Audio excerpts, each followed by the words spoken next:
The morning sun cast strange purple light through the crystal windows of the Galactic Institute of Xenobiology. Students from dozens of different worlds hurried through the floating corridors, their various appendages clutching data tablets and research materials. The institute sat in orbit around Kepler 442b, a peaceful world where the most dangerous creature was a plant that sang warning songs before releasing mild sleeping spores. Professor Vextai adjusted his teaching robes as he entered lecture hall 7. His 6 eyes surveyed the assembled students with satisfaction. This semester's Advanced Predator Studies class was his pride and joy. 23 of the galaxy's brightest young minds, each representing their species' best and most curious scholars. Juan sat in the front row, his crystalline Zephyrian skin catching the light and breaking it into rainbow patterns. His people were methodical researchers, famous throughout the galaxy for their detailed behavioral studies. Next to him sat Nari, a Mindari whose flowing tentacle-like appendages moved in constant rhythm with her thoughts. Her telepathic abilities made her invaluable for understanding the psychological aspects of predation. Behind them, Tay shifted his massive bulk in a reinforced chair. The Corvaxian student looked like a living tank, covered in natural armor plating that could stop most conventional weapons. His species had evolved on a world of constant warfare, but even they had learned to avoid, rather than confront, truly dangerous predators. Professor Vextai cleared his throat, and the class fell silent. "Today we begin your final project," he announced. "You will study the predators of a newly discovered world. The planet is called Earth, and our long-range surveys suggest it contains some interesting life forms." Jay's gossamer wings fluttered. Nervously, the Flutari student had evolved from prey animals, and his instincts were finely tuned to detect danger. Something about the professor's tone made his delicate nervous system spike with alarm. "The project is simple," Vextai continued. "You will analyze the predatory species of this world and present your findings. I expect detailed behavioral profiles, hunting strategies, and evolutionary adaptations. You have 1 month." The students began accessing the Earth database through their neural links. What they found made them question whether the professor was playing some kind of cruel joke. Bin, a hulking Gorvani whose species resembled living siege engines, was the first to speak. "Professor, these readings cannot be correct. This world shows impossible biodiversity levels. The predator-to-prey ratios are completely unstable." "The data is accurate," Vextai replied with amusement. "Earth is what we call a death world, a planet where evolution took a particularly aggressive path. Youngie, an empathic harmonizer, had gone pale. Her species resolved all conflicts through emotional communion, and the very concept of a world based on predation disturbed her deeply. How does any life survive on such a planet? That, said the professor, is what you're going to find out. Over the following days, the students dove into their research with growing horror. Earth's oceans contained creatures that defied belief. Great white sharks, massive predators with rows of razor teeth that could bite through steel. Their bite force measurements made Tay's armored hide seem as fragile as tissue paper. Nari discovered saltwater crocodiles and nearly disconnected from the database in shock. These ancient predators had remained virtually unchanged for millions of years, perfect killing machines that could launch themselves from water with explosive force. Her telepathic readings of human fear responses to these creatures nearly overwhelmed her sensitive psyche. The land predators were even worse. Sung, a delicate prismatic whose species fed on light energy, calculated that a single Siberian tiger could devastate her homeworld's entire ecosystem. These cats weighed more than most sapient species and could leap incredible distances with perfect stealth. "Look at this," Juan said during one of their study sessions, his crystalline structure pulsing with agitation. "Polar bears. They can weigh 800 kilograms and run at 60 kilometers per hour. On ice. How is that physically possible?" Tay examined the data with his people's military expertise. "These grizzly bears show tactical intelligence. They modify their hunting strategies based on prey behavior and environmental conditions. This level of adaptive thinking in non-sapient creatures should not exist. But the truly terrifying discoveries came when they studied Earth's smaller predators, venomous snakes that could kill creatures hundreds of times their size with a single bite, spiders that used sophisticated traps and hunting techniques, parasitic organisms that could control the behavior of their hosts. Jay's wings trembled as he read about army ants. They form living bridges with their own bodies. They coordinate attacks involving millions of individuals.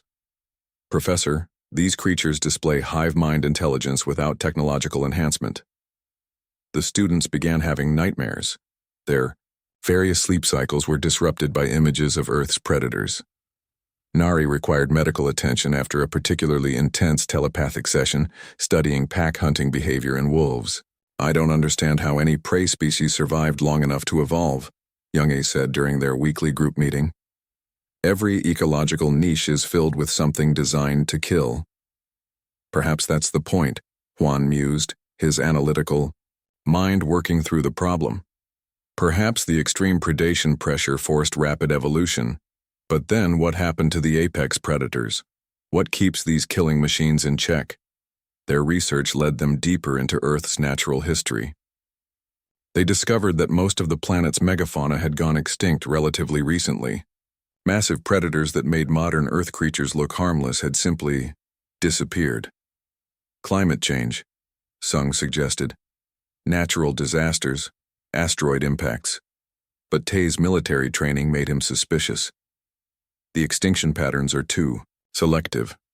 Something systematically eliminated the largest predators while leaving smaller ones intact. That suggests intelligence, purpose." They found references to something called humans in the database, but the files were heavily corrupted.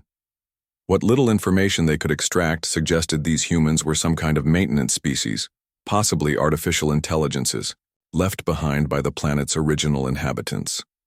"They seem to have been created to manage the ecosystem," Nari reported after days of painstaking data recovery. "The records show they were designed to control predator populations and maintain balance." This explanation satisfied the students. It made sense that such a dangerous world would require artificial management.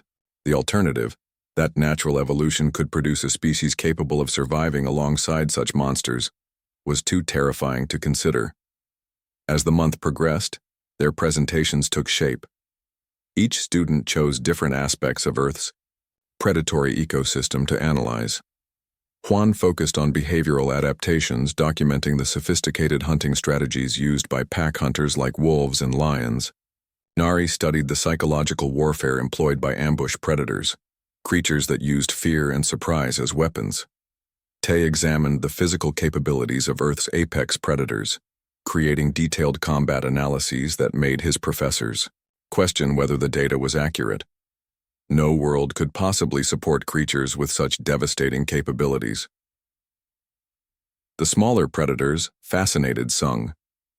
She spent weeks studying the energy efficiency of various hunting strategies, from the patient web spinning of spiders to the explosive ambush attacks of crocodiles. Her calculations showed that Earth's predators had optimized killing to an art form. Young-A struggled with her assigned topic, the emotional impact of predation on prey species. Her empathic nature made it difficult to study fear responses without experiencing them herself. She required regular therapy sessions to process the intensity of terror that Earth's prey animals lived with constantly. Jay's prey species instincts made him the perfect candidate to study escape strategies and survival adaptations. His research revealed that Earth's prey animals had evolved incredibly sophisticated detection and evasion systems. Yet somehow, the predators had evolved countermeasures for every defense. Bin examined the physical evidence of predation: bite, marks on fossils, claw marks on trees, territorial markings left by various apex predators. His analysis suggested that Earth's predators engaged in complex psychological warfare, using intimidation and territory marking to control prey behavior. As their presentation date approached, the students felt confident in their research. They had documented the most comprehensive study of a death world's ecosystem ever attempted. Their findings would advance galactic understanding of extreme predation by decades. Professor Vextai reviewed their preliminary reports with growing excitement. "Excellent work," he told them during their final preparation meeting. Your findings will be studied throughout the galaxy. Earth represents the theoretical extreme of predatory evolution. None of them noticed the small notation in their communication, logs indicating that their deep space transmissions had been detected by unknown monitoring stations. None of them wondered why a world of such perfectly evolved predators would need artificial management systems. The presentation was scheduled for the following week. The students felt proud of their work and confident in their conclusions. They had studied Earth's monsters and emerged with greater. 3 weeks had passed since the students submitted their final research on Earth's predators. The Galactic Institute of Xenobiology had returned to its normal, peaceful routine. Students attended lectures on safe herbivore populations and studied the mating dances of harmless crystal butterflies. The horror of Earth's ecosystem seemed like a distant nightmare. Juan was calibrating his behavioral analysis equipment when the first alarm sounded. His crystalline structure flickered with confusion as emergency lights bathed the laboratory in pulsing red. Emergency alarms were rare at the Institute. The most dangerous thing that had happened in decades was when a student accidentally released a cloud of sleeping spores in the cafeteria. Nari felt the panic before she heard it. Her telepathic abilities picked up waves of fear and confusion from across the station. Something was wrong, very wrong. Very. Her tentacle-like appendages writhed as she tried to filter through the emotional chaos flooding her senses. The station's intercom crackled to life. All students and faculty report to emergency stations. Unknown vessel detected approaching at impossible velocity. This is not a drill. Tay's military training kicked in immediately. His armored bulk moved with surprising speed toward the observation deck. His people had survived centuries of warfare by recognizing threats quickly. Whatever was coming, his instincts told him it was dangerous. Jay's gossamer wings beat frantically as he fluttered toward the nearest emergency shelter. His prey species heritage had given him finely tuned danger detection, and every fiber of his being screamed that death was approaching. The sensation was unlike anything he had ever experienced, a primal terror that bypassed rational thought. The observation deck filled with students and faculty as they watched the approaching vessel. What they saw defied explanation. The ship moved through space like a living thing, its design sleek and predatory. It generated no visible propulsion, made no electromagnetic signature their sensors could identify, and traveled at speeds that violated several fundamental laws of physics. Professor Vextai joined them at the observation windows, his usual academic, confidence replaced by visible nervousness. Our sensors cannot penetrate its hull, he announced. The materials are unknown to our databases. The energy readings are unprecedented. Bin studied the vessel with his people's engineering expertise. The Gorvani had built some of the galaxy's most impressive siege engines, but this ship made their technology look primitive. Its hull showed no obvious weapons, no visible engines, no external equipment. It was a perfect killing machine disguised as elegant simplicity. Young-Yi's empathic abilities detected something that made her step back from the observation window.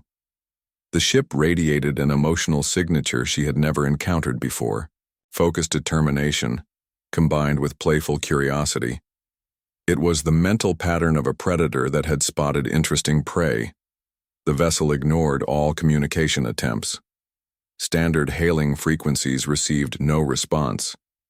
Mathematical sequences, designed to prove intelligence, were met with silence. Even the universal peace symbols transmitted by the station's AI were ignored completely. Sung's light-sensitive vision detected subtle energy patterns in the ship's hull. Her species had evolved to read electromagnetic spectrums invisible to other races. What she saw made her delicate frame shiver with fear. The vessel wasn't just advanced, it was actively scanning them, learning their capabilities, measuring their defenses. Kira, the station's artificial intelligence, spoke through speakers throughout the observation deck. Her voice carried the consciousness pattern of Yuna, a deceased Etherian philosopher whose mind had been preserved in the system.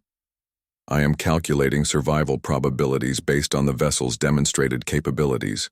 The results are not encouraging. The ship approached their docking bay with casual confidence. It made no request. For permission to dock, issued no demands, gave no indication of its intentions. Emergency containment protocols activated automatically, sealing the docking bay with the station's strongest defensive barriers. The barriers lasted exactly 12 seconds. The ship's cutting tools sliced through reinforced bulkheads like they were made of paper. Materials that could withstand asteroid impacts parted like smoke before the vessel's technology. The docking clamps engaged with disturbing gentleness, as if the ship was being polite about its invasion. Impossible, Tay muttered, his military analysis struggling to process what he was seeing. Those barriers were rated to stop anything short of a planetary bombardment system. How did they cut through them so easily? Juan's crystalline structure pulsed rapidly as he ran calculations. The cutting pattern suggests controlled energy manipulation at the molecular level. This technology is centuries beyond our current capabilities, maybe millennia. The airlock sealed with an audible click. Atmospheric readings showed the ship was equalizing pressure with station standard. Whatever was inside understood galactic life support requirements. For several minutes, nothing happened. The students and faculty waited in tense silence, expecting laser blasts or exotic weapons. Instead, the airlock opened with a simple mechanical sound. A single figure emerged and stepped into the docking bay. It walked upright on two legs, stood roughly 2 meters tall, and appeared completely unremarkable. No armor plating like Tay's people, no natural weapons like claws or fangs, no obvious sensory enhancements or technological implants. The creature wore simple fabric coverings and carried a small bag over one shoulder. Its skin was pale brown, its hair dark and short. Most disturbing of all, it seemed relaxed, almost casual, as if boarding an alien space station was something it did every day. Following behind the bipedal figure came something even more confusing. A four-legged creature with golden fur, pointed ears, and what appeared to be a constantly wagging tail. It trotted alongside the first creature with obvious affection, occasionally looking around with bright, curious eyes. Professor Vextai found his voice first. "Greetings, unknown visitors. I am Professor Vextai of the Galactic Institute of Xenobiology. May I ask your species and the purpose of your visit?"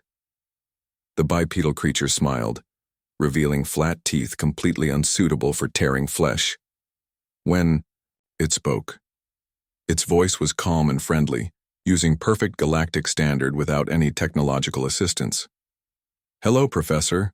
My name is Daiho. I'm from a planet called Earth. My companion here is Miso." The four-legged creature, apparently named Miso, wagged its tail more enthusiastically upon hearing its name. It showed no signs of aggression or fear, despite being surrounded by dozens of alien species. The name Earth sent waves of recognition and terror through the assembled students. Nari's tentacles writhed as she picked up their collective shock. These creatures were from the death world they had been studying, the planet of impossible predators and endless violence. Yet the two beings before them looked nothing like the monsters in their research. Daiho appeared fragile compared to most galactic species. His limbs were thin, his skin unarmored, his movements efficient but not threatening. Miso seemed even more harmless, a simple companion animal with no obvious defensive capabilities. "Earth?" Professor Vextai repeated, his academic curiosity overcoming his fear. "How remarkable. We have been studying your world's ecosystem. Most fascinating predatory adaptations. Though I must say, you don't appear to match our data on Earth species." Daiho's smile widened, but something in his eyes changed. The friendly expression remained, but underneath it, something else flickered. Something that made Jay's prey instincts scream warnings. "Oh, you've been studying our predators," Daiho said conversationally. "How interesting. What did you think of them?" Tay stepped forward, his military bearing making him the natural spokesman for the group. "Your world contains the most dangerous predatory species we have ever documented. The survival strategies required to exist on such a planet must be extraordinary." "They are," Daiho agreed pleasantly. "It's a challenging place to live, but we manage." Bin's engineering mind was still trying to process the ship's technology. "Your vessel demonstrates capabilities far beyond our current understanding. The materials, the propulsion system, the energy manipulation. How did your species develop such advanced technology while sharing a world with those predators? Daeho exchanged a look with Miso, who tilted her head as if listening to a conversation the others couldn't hear. Well, that's an interesting question. See, we didn't develop this technology despite the predators on our world. He paused, his friendly smile never wavering. We developed it because we are the predators on our world. The observation deck fell into complete silence. The implications of his words slowly sank in. These unremarkable-looking creatures weren't prey species that had somehow survived Earth's deadly ecosystem. They weren't artificial constructs designed to maintain ecological balance. They were the apex predators of a death world. Youngi's empathic abilities finally parsed the emotional signature she had been detecting. The playful curiosity she sensed wasn't the interest of prey examining potential threats. It was the focused attention of a predator evaluating new hunting territory. Kira's voice cut through the silence with mechanical precision. Recalculating survival probabilities based on new information. Previous estimates were incorrect. Current situation falls outside all known parameters. Professor Vextai struggled to maintain his academic composure as he studied the two Earth creatures before him. His scientific mind insisted this had to be some kind of mistake. These beings looked far too ordinary to be apex predators from a death world. Surely there was a reasonable explanation. Perhaps, he said carefully, you would be willing to demonstrate your species' capabilities for educational purposes. My students have spent considerable time studying your world's ecosystem. A practical demonstration would be invaluable for their research. Daeho's smile widened in a way that made several prey species students step backward. I'd be happy to give a demonstration.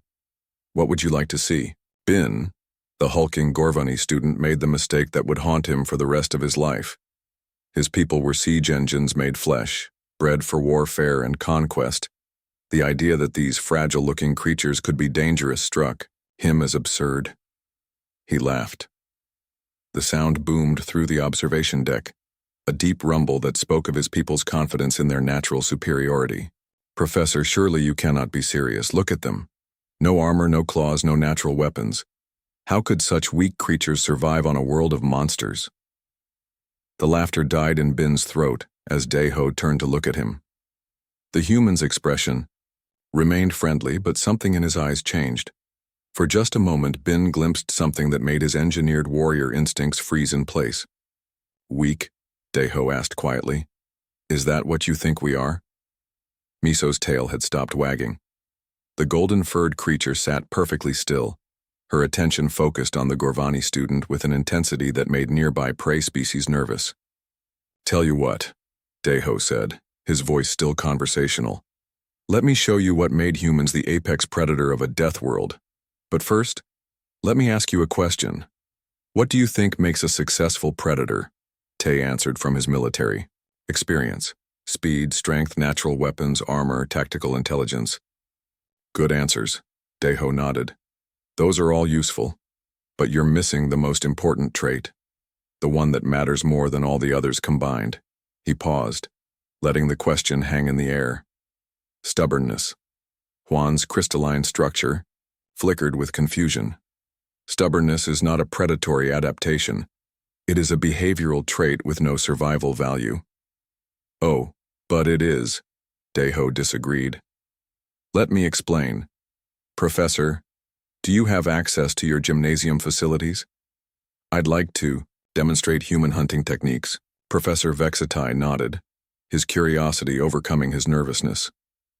The group moved through the station's corridors toward the exercise facilities. Daeho walked casually among them, Miso trotting at his side as if she belonged there. The gymnasium was designed to accommodate students from dozens of different worlds. Gravity could be adjusted, atmosphere modified, and various environmental conditions simulated. It was primarily used for gentle exercise routines suitable for scholarly species. Perfect, Daeho said, examining the space. Now, let me show you persistence hunting. It's humanity's oldest and most effective predatory strategy. He began to run. At first, the assembled aliens were unimpressed. Daeho's pace seemed moderate, well within the capabilities of most species.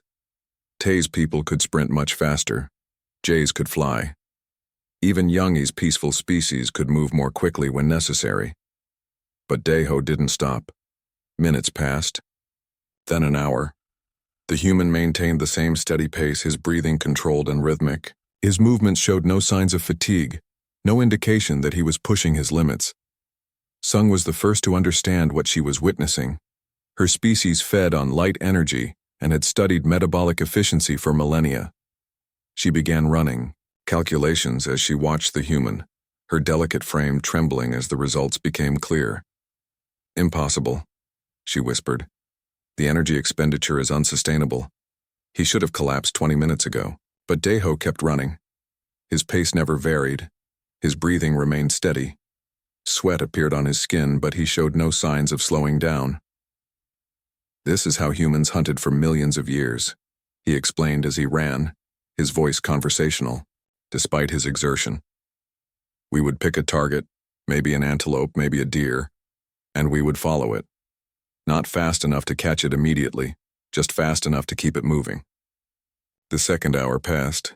Several students had to sit down, exhausted from merely watching.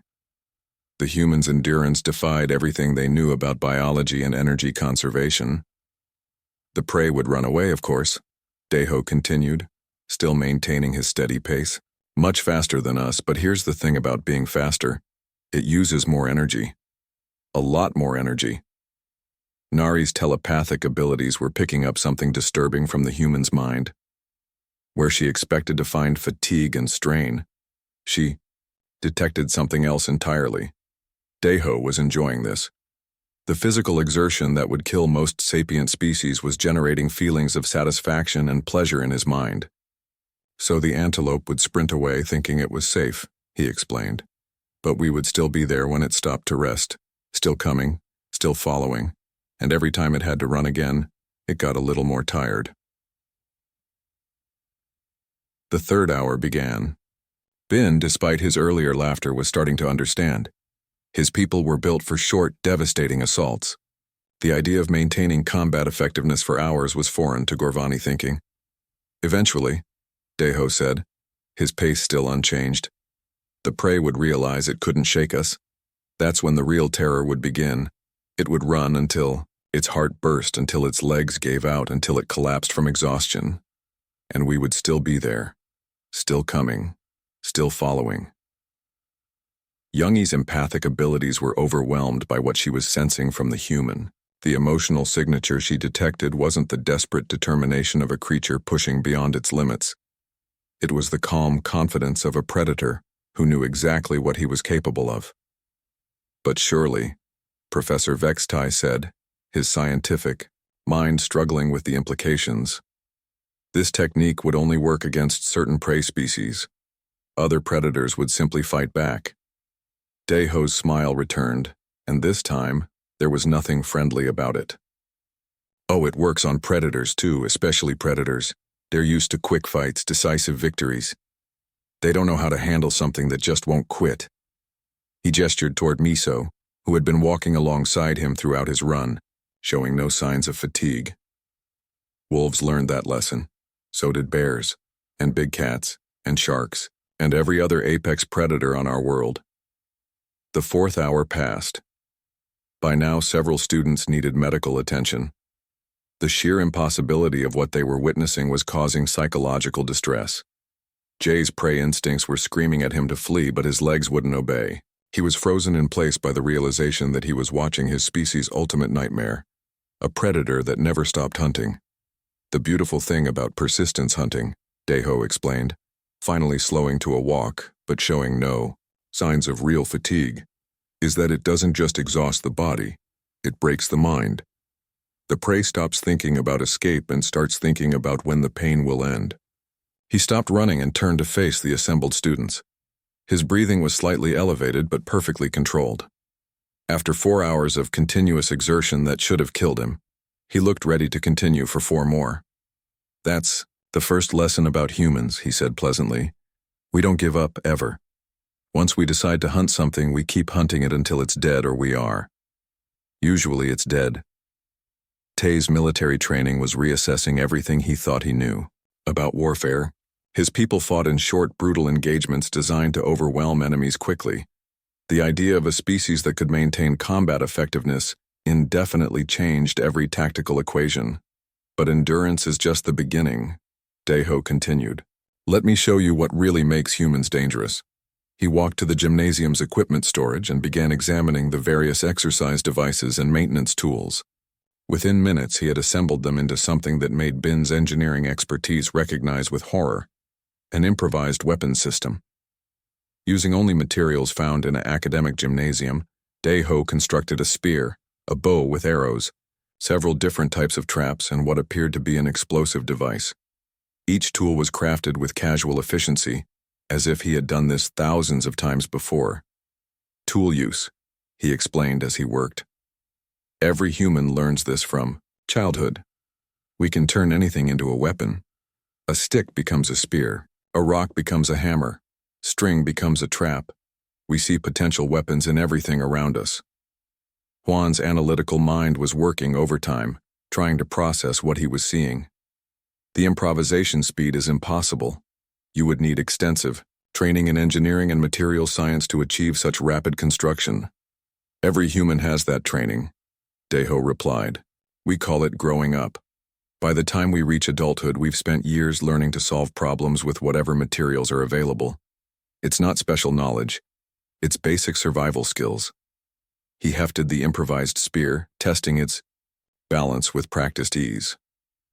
This would be effective against most of the creatures in your database. The bow could take down anything smaller than a Gorvani siege form. The traps would work on species that rely on speed or stealth. The gymnasium fell silent except for the sound of several students' breathing apparatus working overtime. Daiho's casual demonstration had shattered every assumption they held about predation, evolution, and survival. But one student refused to accept what he had witnessed. Hyun stepped forward, his draconic scales flashing with bioluminescent fury. His species had once ruled 3 star systems through superior firepower and tactical brilliance.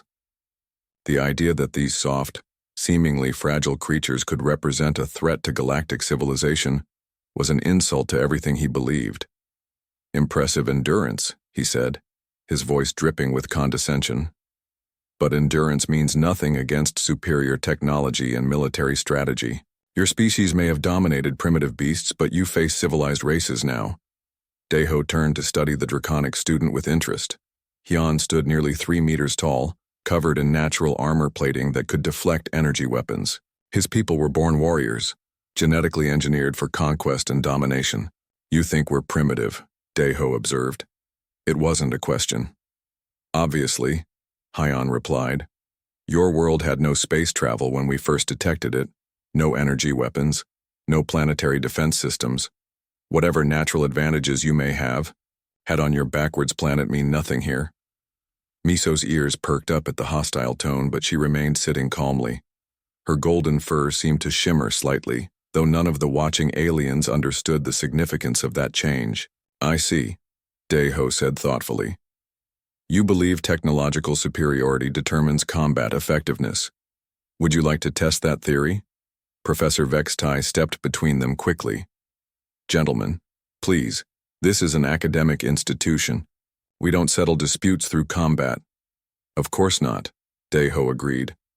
I wouldn't dream of suggesting actual violence, but your gymnasium does have combat simulation capabilities, doesn't it? Holographic training scenarios? Hyun's scales brightened with anticipation. His people's military academies used similar systems to train their officer corps. He had never lost a simulated engagement, regardless of the parameters. The holographic systems are used for fitness training, Professor Vextai said nervously. They're not designed for actual combat scenarios, but they could be programmed for such use, Tay observed. His Korvaxian military background made him curious about comparative combat analysis. The safety protocols could be maintained while simulating realistic combat conditions. Daiho looked around at the assembled students, his friendly smile returning. What do you say? Would you like to see how humans handle combat situations? I promise it will be educational. Bin, still smarting from his earlier embarrassment, supported the idea immediately. His engineering mind wanted to see how human improvisation would fare against proper military technology. The simulation chamber can replicate any combat environment.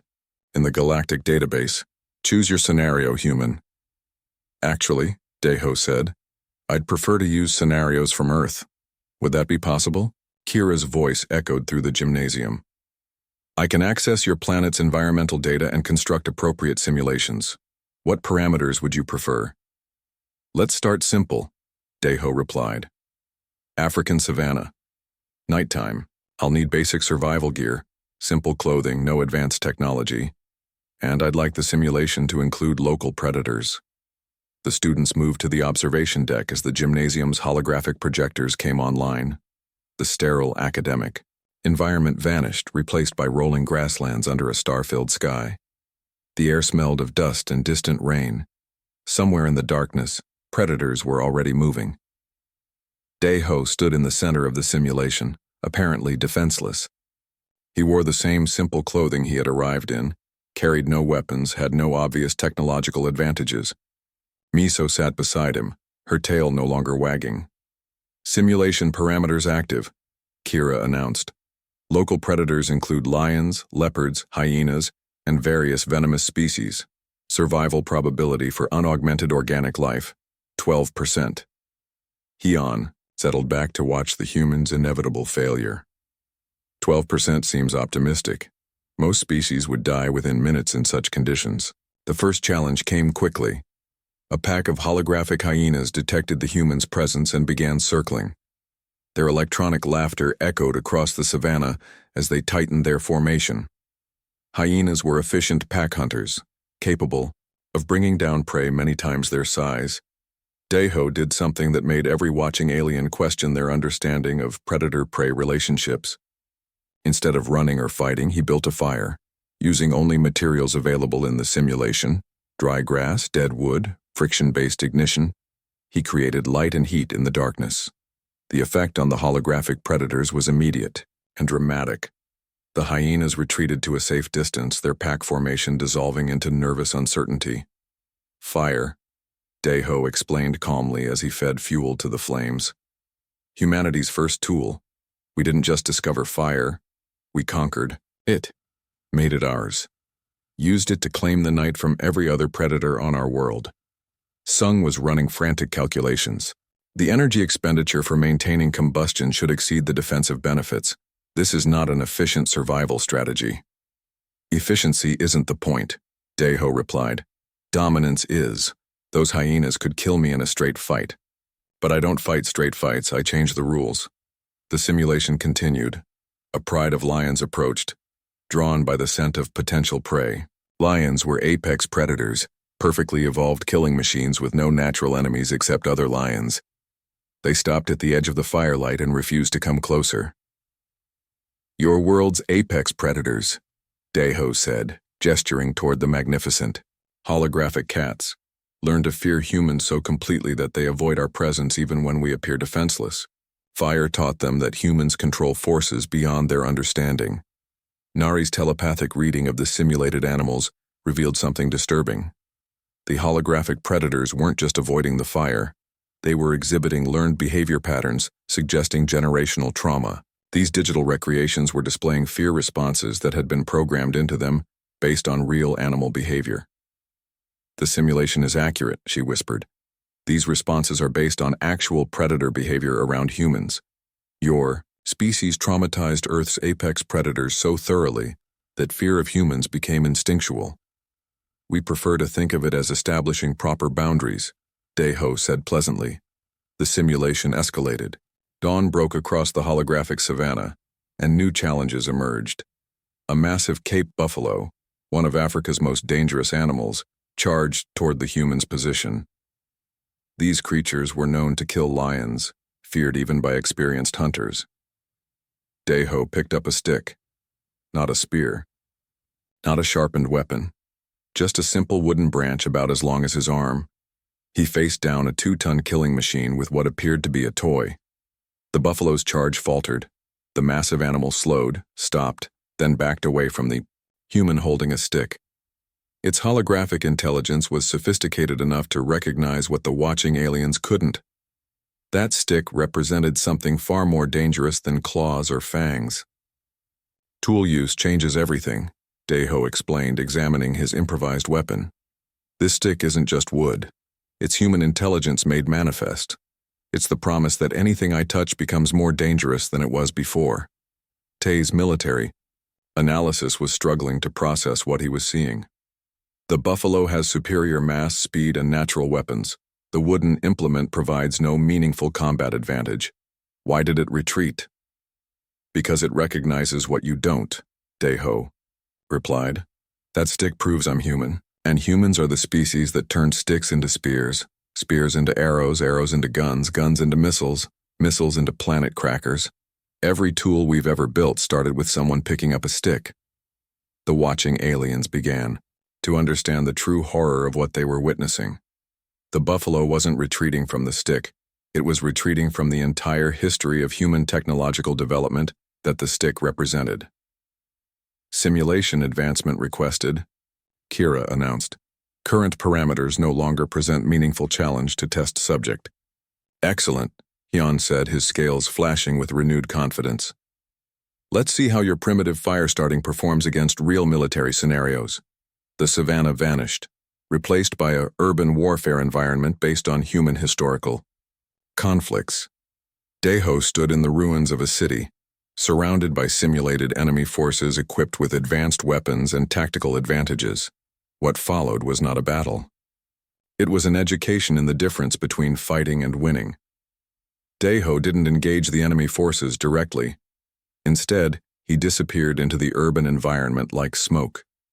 When he reappeared, it was behind enemy lines, having somehow acquired their equipment and turned it against them. His movements were unpredictable, his tactics constantly shifting, his objectives unclear until victory was already achieved. Adaptive strategy, he explained, as holographic enemies fell around him. We don't fight fair. We don't fight by rules. We fight to win, and we use whatever methods achieve victory most effectively. Youngi's empathic readings were detecting something that made her delicate frame shake with fear. The human wasn't just winning the simulation, he was enjoying it. 6 months later, the Galactic Institute of Xenobiology bore little resemblance to the peaceful academic sanctuary it had once been. The quiet corridors now hummed with nervous energy, as students hurried between classes with a sense of urgency that had never existed before. The leisurely pace of scholarly research had been replaced by something approaching military efficiency. The changes had begun immediately after Deho's demonstration. Professor Vextai, his academic arrogance thoroughly shattered, had requested emergency consultations with the Galactic Council. Within weeks, human educators were arriving to establish new curriculum standards throughout the galaxy's educational systems. Dr. Soo-Jin Park stood at the front of what had once been called Advanced Predator Studies, but was now officially designated Death World Survival and Human Relations. Her presence commanded immediate attention from the assembled students, not through intimidation, but through the quiet confidence that marked all humans. The original research group sat in the front row, their academic lives forever changed by their encounter with Earth's apex predator. Each had been assigned new roles within the Institute's expanding programs, their terror slowly transforming into grudging respect and professional collaboration. Juan had thrown himself into his new position, heading the Persistence Research Division, with the methodical dedication his species was known for. His crystalline structure flickered constantly as he processed data streams from human research stations, trying to understand how other species might develop even basic approximations of human endurance capabilities. The metabolic modifications required are beyond our current bioengineering capabilities, he reported during the morning briefing.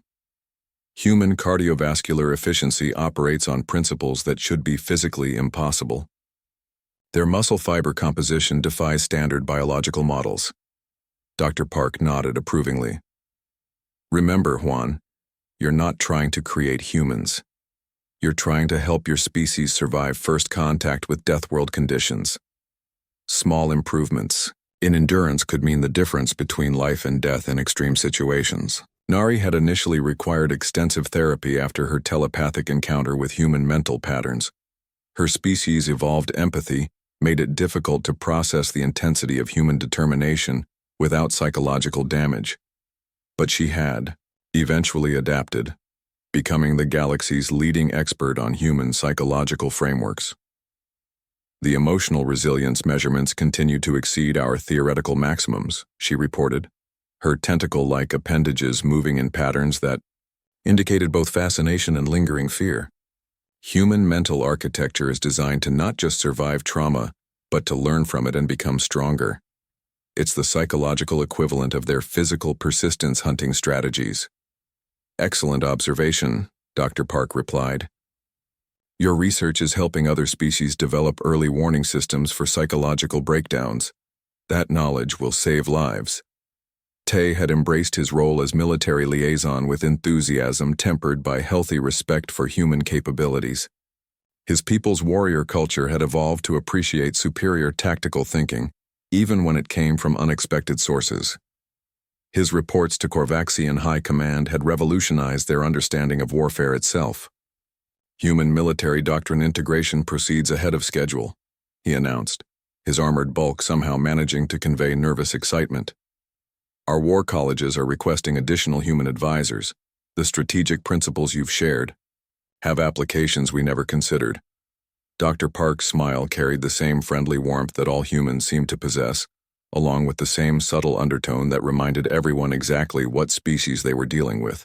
We're happy to help. Mutual defense arrangements benefit everyone involved. Youngie had perhaps undergone the most dramatic transformation.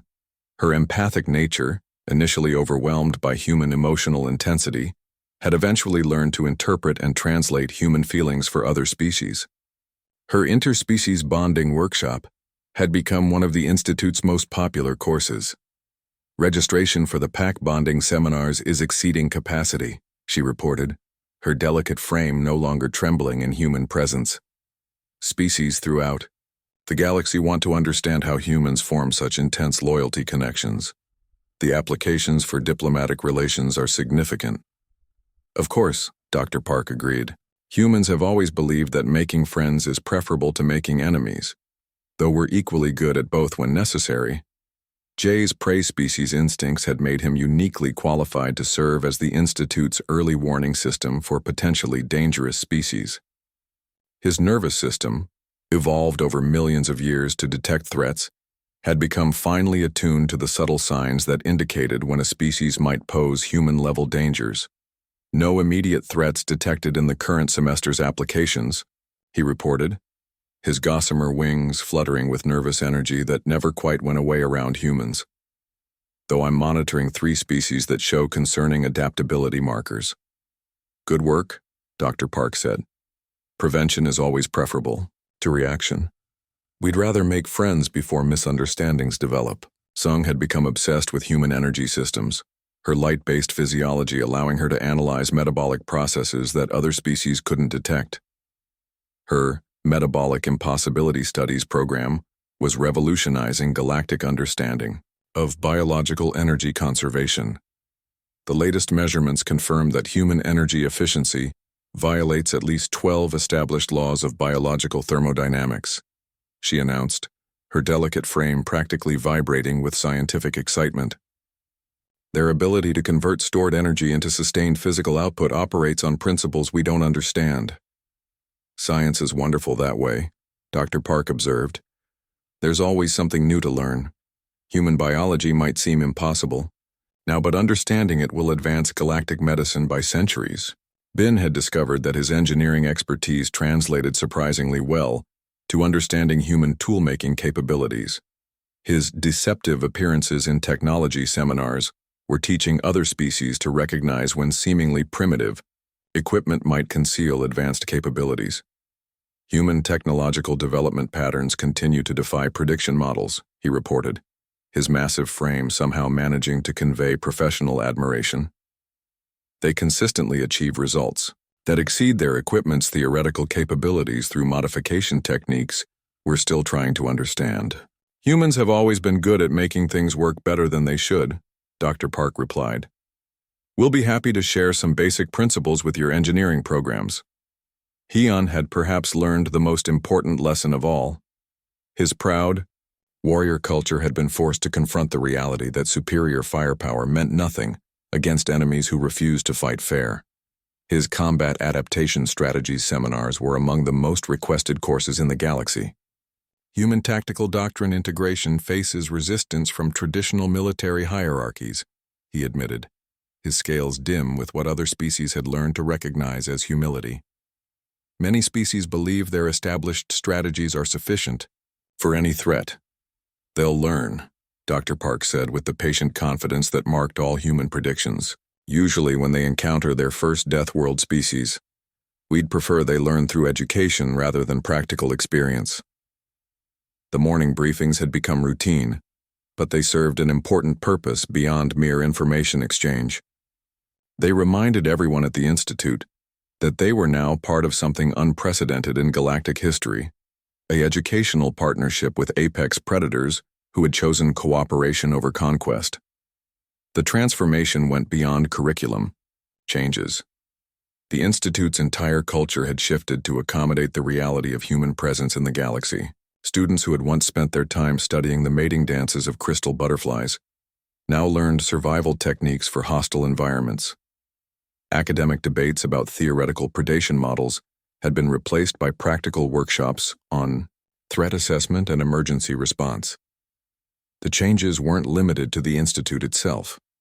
Reports from across the galaxy indicated similar transformations at every educational facility that had received human advisors. The peaceful, contemplative approach to learning that had characterized galactic civilization for millennia was being rapidly replaced by something more urgent and practical. As the briefing concluded, Dr. Park made an announcement that sent ripples of nervous excitement through the assembled students and faculty. I've received word from Earth that our next exchange program will be expanded significantly. We'll be hosting a full diplomatic delegation, including representatives from our military, scientific community, and educational system. She paused, her smile widening in a way that had become familiar, but never less unsettling. We're also implementing our first Take Your Child to Work Day program. Human juveniles will be participating in selected classes to observe galactic educational methods. The silence that followed was deafening. The assembled aliens had spent months learning to cope with adult humans and their terrifying capabilities. The idea of encountering human children, juveniles raised